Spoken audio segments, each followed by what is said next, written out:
We all are very excited to invest in startup companies.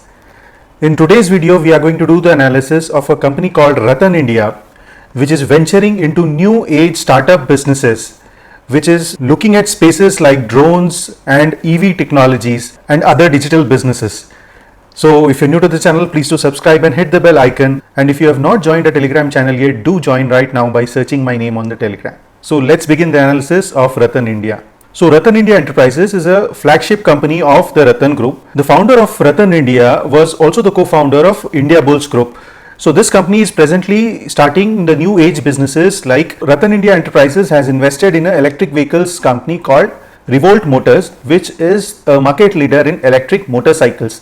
They've also invested in a company called Matternet, which is a US based drone logistics company, and this company is also one of the leading companies in terms of technology and in terms of network of drones in which they operate. So let's understand a brief history of this company. Earlier it was a part of India Bulls Group. Now you know that India Bulls Group is into multiple businesses like brokering, then lending and different other businesses. So India Bulls Group was started by Mr. Rattan, Mr. Samir and Saurabh Mittal, the three co-founders, and in 2014 they decided to divide the businesses. And the businesses related to infrastructure and power came under Mr. Rattan. So there were two companies under him, Rattan Infrastructure or the India Bulls Infrastructure and India Bulls Power. So later, after taking over these companies in 2014, he changed the name from India Bulls to RattanIndia Enterprises and RattanIndia Power. Now let's understand who is managing this company or heading the company. The chairperson of the company is Mrs. Anjali Rattan, who is wife of Mr. Rajiv Rattan. She has great expertise in the power and solar business. She founded a company called RattanIndia Solar and scaled it to great heights. One of the investors in the company was General Electric, which is a well-known investor in the energy space. She has done electrical engineering from Kurukshetra University and she is a law graduate from University of Cambridge. She has done HR strategy course from the London Business School. The chairman and executive director is Mr. Rajiv Rattan. He is an alumnus of IIT Delhi and he, as we have discussed, is the co-founder of India Bulls Group, which started business in 2000. India Bulls Group had businesses in various sectors like online stock trading, mortgage lending, stock broking, real estate, power. So he has a vast experience in varied industries, and together the India Bulls Group was scaled up to almost $5 billion under his leadership along with his co-founders.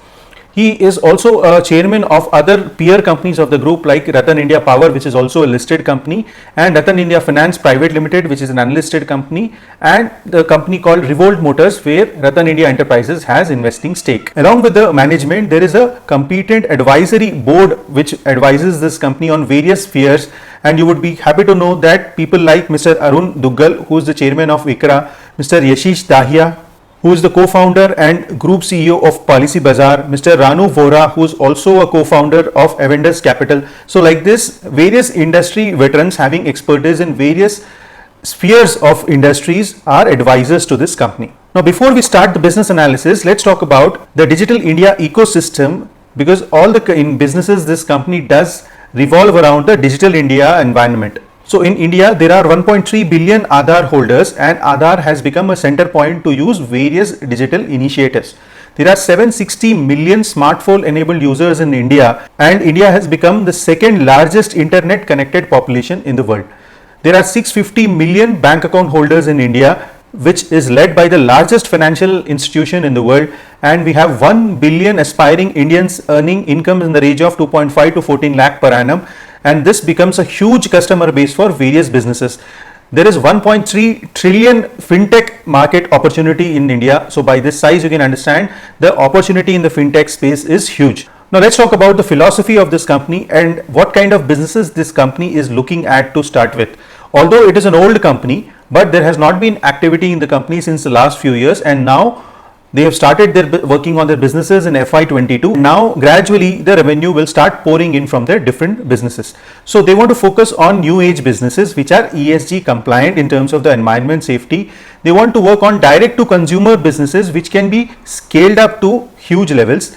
They want to stay away from high capex and debt ridden businesses, and they want to do businesses which are technology based and whatever the business they enter into, they aim to become the market leaders in the next few years. So these are the businesses which this company does. Broadly, they are into four kinds of businesses. The first one is the e-commerce business, the second is fintech, the third one is related to the drones technology, and the fourth one is electric vehicles.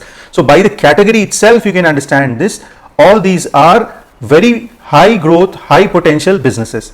So starting with the first one is Cocoblu, which is again a 100% subsidiary of this company. Then the fintech startup is called Banksay, which is again a 100% subsidiary. For its drones business, they have started a company called Neosky, and under that company they have investments in TAS and Matternet. In TAS, they have taken over the managing share, which is 60% share. The fourth segment is the electric vehicles. In this, they have invested in a company called Revolt, which they have spent 150 crore to acquire 43% shareholding, which is also substantial. Now let's talk about all these businesses in detail. Before we talk about the first business, which is Cocoblu, let's talk about the retail and the internet industry in India. In India, the current penetration of internet is only 43% compared to other developed economies, which is US, it is 89%, China 72%, and Southeast Asia 64%. So there is huge potential of internet penetration growth in India. In terms of retail growth, India is growing the fastest online. India's e-commerce market has grown by 27% in 2021 compared to the other countries like US, where it was 18%, China 19%, and Southeast Asia was 14%. So India is growing fastest in terms of e-commerce. Now the Indian retail market is about 60.8 lakh crore presently, and it can grow to about 93.8 lakh crore by FY26. So this will grow at a CAGR of about 8 to 9% from here onwards. The Indian e-retail markets, focusing on specifically the online shopping market, it has grown at a CAGR of almost 29% in the last 3 years, and it is expected to grow to 9.8 lakh crore up to FY26 from the present size of 2,85,000 crore in FY21. Then talking about the penetration of the e-retail businesses in India compared to the entire retail industry, presently it is just about 5%, and this is expected to grow to almost 10% by FY26.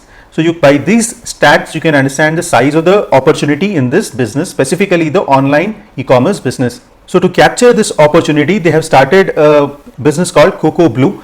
So what does Cocoblu do? Cocoblu helps people to sell their products online. It's a one-stop shop. If any brand wants to sell products online, they take care of the entire process themselves, right from the listing of the products, packaging, delivery, customer service, everything is taken care by Cocoblu. So it's a 100% subsidiary of this company. They help brands scale up and mark their presence in front of the customers. They provide end-to-end services, and they ensure that the customers get best services like same-day delivery. They try to bring in a lot of offers for their customers so that the sale increases, and all this is done by expert professionals. They have hired an exclusive business head for this company, and there is a team of 100 to 200 people who are well experienced in e-commerce in their past. To provide this kind of service for their customers, they use latest technology like artificial intelligence and machine language, and they use big data technologies to monitor and understand what their customers exactly want. They have already started working with more than 600 brands in this business, and they are working in 8 product categories like apparel, shoes, wires, accessories, and several other products. They are already stocking more than 2 million products in this business. By looking at the brands on the screen, you can understand the kind of service they are rendering under this business, because all the marquee brands have already tied up with them, and hence by looking at these companies, there is a huge potential that the smaller brands will also join them very soon. Now, what is the competitive edge of Cocoblu? Because this e-commerce space is very competitive. So they have a expert team in place. They have a very good hierarchy right from top to bottom. They have people who are well experienced in e-commerce working with them. They are using latest technologies like big data, AI, ML. They always use the best e-commerce practices to deliver best customer experience for their brands. They have presence all over India, and they can ship to more than 19,000 pin codes in India, and they already have exclusive brand partnership with so many marquee brands. So that gives a new customer a lot of confidence to join this company and work with them. Now, how has been the performance of Cocoblu? It is just a new startup in Feb 2022, and it has already achieved a turnover of close to 400 crores in the last few months. And the number of brands they are working with this company are expected to go even more in FY23. Month on month, if you see, in Feb 22 they started the business. In March 22 the turnover was 11 crore, in April 113 crores, and in May 276 crores. So you can look at the growth month on month this startup is getting. A few milestones which this company has achieved: they have got 4-star seller rating on the marketplaces. They stock more than 2 million products in their categories. They deliver to more than 19,000 pin codes. They cover almost 8 product categories, and they have already partnered with more than 600 vendors, and this have already served more than 4 million unique orders till date. So in just a few months, this is a great achievement. Now, what are the risks which this business might face? This business is going to be very competitive. There are a lot of existing players, and there will be new players coming in to compete with this company. Execution will be very important in this business, because if the customers are not happy, immediately they'll give a negative rating, and the brands may not like to work with the company if they are not executing their promises well. The margins would be less in this business. As of now, we don't know the exact margins, because the results will start coming in clearly from Q1 FY23, but hopefully the margins would be less, because this is a very competitive space. And this business is dependent on various marketplaces, because they ultimately sell on products, marketplaces like Amazon, Flipkart and others. So if those marketplaces ban these companies as sellers, then that sale might be drastically impacted. Let's come to the next business, which is the fintech business, and before we talk about that, let's understand the industry growth. So from FY21 to 26, the digital lending industry is expected to grow almost 5 to 8x. The digital payments is expected to grow almost 3x, and the insurance penetration in India, the online insurance premium paid is just less than 2%. So by these facts, you can understand the immense size of opportunity in the fintech space in India. To capture this opportunity, they have started a business called BankSay. So what is BankSay? It's a 100% subsidiary of this company. Again, it is a marketplace for all your financial services needs. Like if you want a loan, they have tie-ups with several banks, and you can come on their website, choose whatever loan you want, and all the details of all the banks are available on their website itself. Similarly, they have options for credit cards, they have two-wheeler loans, and gradually they will be starting other categories like business loans and others also. So looking at this now, you will understand all the leading banks in India are already their partners in BankSay. Now, what is different about this business is they are not investing any capital. They are only an aggregator. So there is no capital required for this business. The business is very much scalable, and they can grow the business at a huge speed. They can onboard any new bank or NBFC on their system pretty easily. And in terms of technology, they have already developed their platform so well that it is not easy for somebody to come up and compete with them so soon. Let's talk about the performance of this business. In this business, they have already disbursed more than 1,000 loans for value more than 25 crores till date. They have already existing relationships with 26 banks and NBFCs, and they expect this number to grow more than 100 by the year end FY23. In the two-wheelers loans category, they have already tied up with 34 manufacturers, and they provide loans for more than 1,400 two-wheelers in India. Their app has more than 24,000 downloads, and they have more than 50,000 registered customers in this business. Now, what are the risks this business might face? As you know, the fintech space is getting more and more competitive. There are old established players in this category already, and there are new technology startups coming in, and it's getting more and more competitive. It's a platform business, so the platform has to perform perfectly, otherwise the customers may not like to come back and use it. As they are just aggregators of business, the banks and NBFCs may not be willing to give them high margins, and that's why the margins of this business may be very thin, and the company has to ensure that they implement the latest technologies. Otherwise, the other fintech startups which are more tech savvy can outbeat them in competition. Now, coming to the next business, which is into the electric vehicle sector. Before we get into the business specifics, let's talk in brief about the industry in India. The electric two-wheelers in India are expected to grow from 0.75 million units in FY22 to about 17.69 million units in 2030. So in the next 8 years, this segment is expected to grow at a CAGR of almost 48%. So you can imagine if the industry itself is growing at this rate, what is the size and speed at which the companies can grow. In terms of adaptability, let's talk about India. Taking a few examples, India has recorded the fastest growth in terms of opening of demat accounts compared to the average other countries in the world, which is 362 times. They have grown fastest mobile subscriptions, almost 160x of the average. They have grown 70x more than the average in terms of the digital transactions and payments. And also the smartphones sold in India have grown more than 345x faster than the average. So by this you can understand that India has been adopting the latest technologies and the latest technology products much faster than the other economies, and hence the EV adoption in India is also expected to be faster than the average of other economies of the world.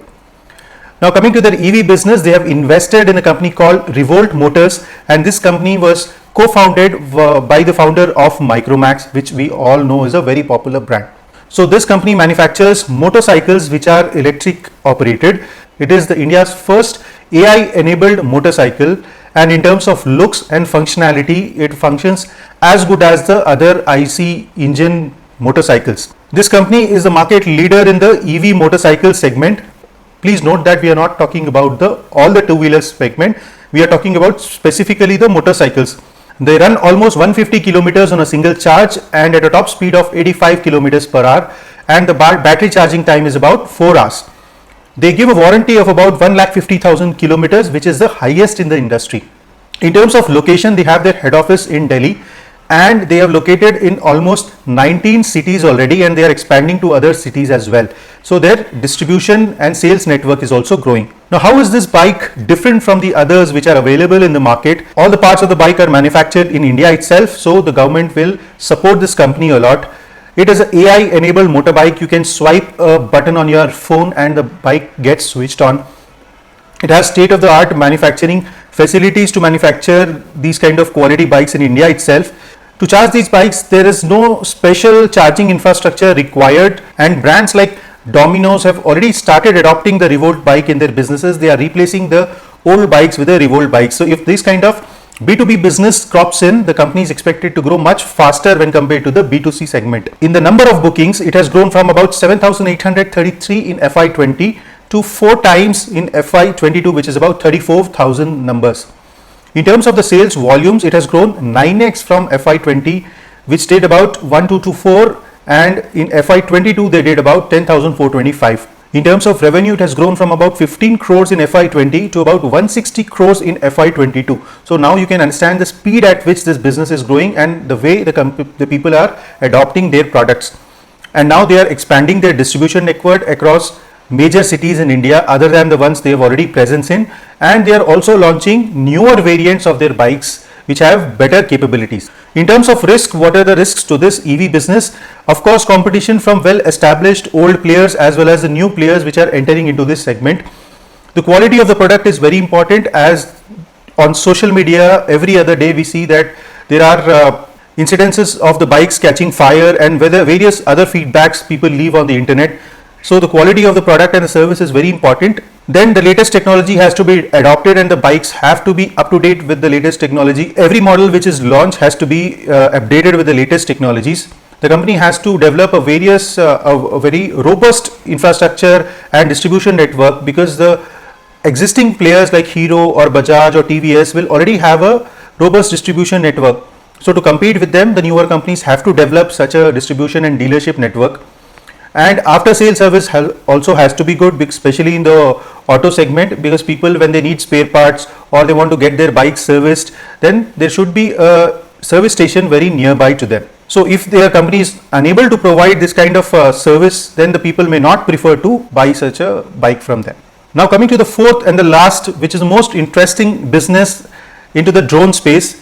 Let's talk about the industry before getting into the business. The government of India wants to make India as the #1 drone hub by 2030. So there is going to be a huge support from the government for the businesses in this space. They've already banned imports of drones, so all the drones used in India should be indigenously manufactured. Drones are getting very popular because there's no pollution when people use the drones, and there are a lot of industries in which the drones technology can be usable. The drones market is expected to be a size of about 30,000 crores in the near future, in the next 3 years. And there's a new rule, which is the new drone rules 2021, which is changing the way in which the people operate in this industry. There are various initiatives like the Kisan drone and Drone Shakti, which is increasing the usage of drones in the irrigation sector. And the government is also launching in fact, they've already launched various PLI schemes for the drone manufacturers in India, which gives these kind of companies a lot of support in terms of the subsidies and financial incentives. These are the different industries in which drones can be used. They can be used in agriculture, mining, survey, then FPC racing, drone pilot, medical, security and surveillance, and various other industries are being used. So to do this business, they have incorporated a subsidiary called Neosky, which is again a wholly owned subsidiary of RattanIndia Enterprises. And under this company, they have acquired 60% stake in a company called Throttle Aerospace. Now, what does this company Throttle Aerospace do? They manufacture drones, and this is the only company or the first company which has got an approval from Directorate General of Civil Aviation, which is DGCA, and Ministry of Defence. So both these agencies have approved the products which this company manufactures, which is a very big accomplishment. They have already manufactured and sold more than 150 drones till date, and they have more than 80 clients which they use their drones. They have already started their pilot program where they are trying delivery of different products to their drones, and they have tried experimenting with more than 450 products deliveries already. So the tried and tested product is ready, and a limited number of products are already manufactured and sold. So by this acquisition, now the company will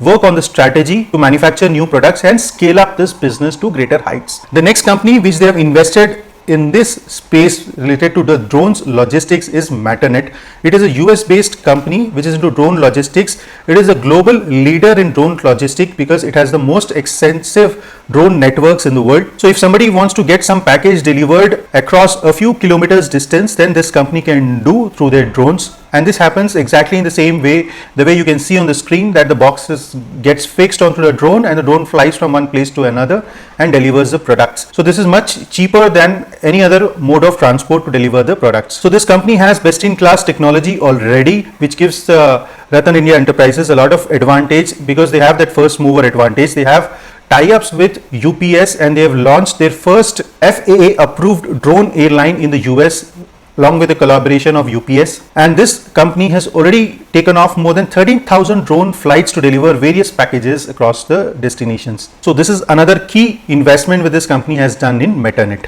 Now, what is the competitive strength of the business of drones which they are into? They have a first mover advantage as they have already developed the products, and they are also having latest technology at hand. Another advantage is they are right from the design of the product till the product delivery, along with the software of the product to operate the drones, and also the drone logistics. They have the entire ecosystem which revolves around the drone technology. So this is again a very strong advantage for this company. They have presence across the globe, and they have already taken all the required regulatory approvals to operate these various businesses. Now, how is the company performing and how do they plan to grow from here onwards? They aim to be the market leaders in India and also do business globally.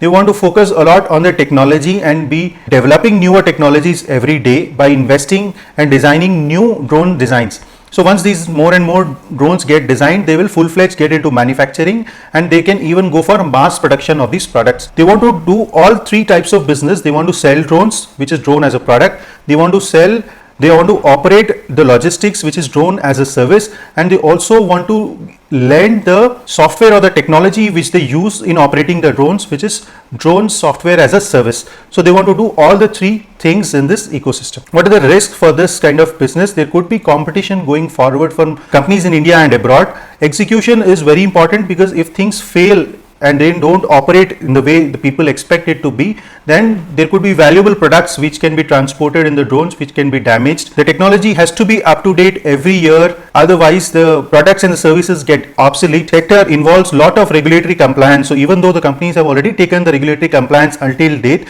there could be further new compliances which the governments of various economies can ask for security purpose going further. So it's going to be a very regulated environment for the functioning of this business. So apart from these four key businesses, they have about 19% stake in a company called RattanIndia Power Limited, which is again a listed company of the same group. They have two power plants in Amravati and Nasik. One of that is profitable, the other is a loss-making plant. Entirely the company is into huge debts. It has a negative net worth, and the change in valuations of this company impacts the P&L and balance sheet of RattanIndia Enterprises, which is a kind of a negative of investing in this company. Now coming to the financials, there is nothing much we can talk about the financials of this business because the business has just started and the operations will result into numbers from FY23. So when you want to invest in this business, it is more that you should have trust on the people operating this business, and if you feel that the people are having that capability to do what they are required to do, and the business has that potential to grow profitably and scale up into a huge opportunity, then you can go ahead and invest in this business. One thing to note is that all the businesses are not wholly owned subsidiaries. The drone business, Revolt Motors, Matternet are associate companies, so those don't get fully clubbed in as a line-to-line item in the P&L. They are mostly shown as investments in the balance sheet, and the change in value is adjusted with the P&L. So the wholly owned subsidiaries business only get clubbed in the financials of this parent company. The auditors of the company are Volker Chandorg and Company, which is Grant Thornton, and 50% of the board operating this company is independent, which shows a good sign of corporate governance. And since the company has not started delivering numbers full-fledged in FY22, it is difficult to value the company right now. After a few quarters of performance, depending on how each business performs, how the numbers are coming, whether the company is only delivering strong revenue numbers or whether they are also delivering profitability, what margins are they showing. So all these things have to be taken into consideration before we arrive at any valuation for this company. Then without any numbers and without any valuation, how should one decide whether to invest in this company or not? To decide in such startup businesses, because this is at a very early age investment, you have to bet on the management of the company and you have to bet on the business model of the company, whether both of them have potential or not. Now let's talk about the shareholding of the company. The promoters hold almost 75% stake in the company, public holds about 16% and FIIs hold about 9%, and there's no pledge. Now let's look at the chart. There was hardly any price movement in the last few years. Starting from FY21, the prices shot up to almost 70 rupees from less than 10 rupees, and now they are consolidating sideways. So it's a very volatile stock and you have to be very careful while investing in such companies. So there are a lot of uncertainties if you observe. There are no financial track record of numbers for this company. The chart is very volatile. It's a very small company. And there is also no track record of business performance. So you have to take all these risks into consideration before you choose to invest in this company. So to summarize, the company is venturing into very exclusive new age businesses, which is very good in terms of business opportunity, and all these are pretty scalable and asset light businesses. The team is very competent, and they also have an advisory board which is having experience in various industries. But investing in this company is more like you're betting on the jockey and not on the horse, as there's no track record of performance of this company. Now, what could be the antithesis points? Although these businesses are new age businesses, but there will be a lot of competition in this space. There will be a lot of regulatory compliances in various industries which these companies are operating, and there will be changes from time to time. The execution has to be very important, and if something fails or any business division is unable to operate, that could impact a lot on the company's financial health. Profitability is also important, like the other new age startups which are listed and unlisted. If this company also focuses on only the business growth and not the profitability and cash flow part, then the investors may not like it and there could be a negative re-rating for this company. And valuations also have to be closely watched. If there is no profit in the initial years, you have to consider the market cap to sales ratio or some other way in which you have to value this company. So the valuation also has to be closely monitored along with the profitability and cash flows. So by keeping all these thesis and antithesis points in your mind, you have to decide whether this kind of a investment suits your risk appetite or not. So this is about RattanIndia Enterprises. I hope you like this analysis, which is very different from a lot of companies which we have discussed till now. If you like it, hit the like button and share the video with your friends. And if you have not subscribed to the channel, subscribe it right now, and don't forget to join our Telegram community as well. Thank you for watching and have a wonderful day.